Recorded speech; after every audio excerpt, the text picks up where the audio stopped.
öç keçirsən. Bax söhbət edirsən qulaq asıram. Qulaq asıram axıra qədər.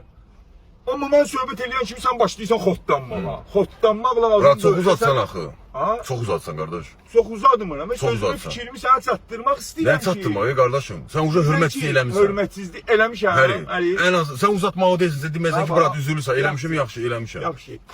Deyirəm ki, qardaş, bağışla, qardaş, sən bu elədiyin hərəkətə görə, bu elədiyin hərəkətə görə mən səndən üzr istəyirəm. Ben niye uzatsın bu? Yox, sən elədiyin hərəkətə görə mən səndən üzr istəyirəm. Ben elədiyim hərəkətə görə, mən hansı hərəkət eləmişim sən üzr istəyirsən? Mənim əvəzimə üzr istəyirsən. Siqaret çəkdim, Ha. o siqaret çəkməyimi bilmədən elədim. Bilmədən elədim. Sən də mənə zərarını demədin ki, qardaş, burada siqaret çəkmək qəti qadağandır. Mən hansı maşında oturmuşam? Kardeşim mən sənə yenə deyirəm, eşitsən? Hansı Mən də maşında? falçı deyiləm. Nədir ki, Ay, ovucumun içini iynələməmişəm ki, Ay, biləm ki, sən oturub maşında siqaret çəkəsən. Amma mənim qəlbimin Normal insan, gözündən, normal qəlbimin insan. gözündən Qaqa başlayırsan şeysən, normal ki, insan başa düşür ki, özgə maşında oturanda, yəni öz bildiyini eləməli deyil, icazə almalıdır.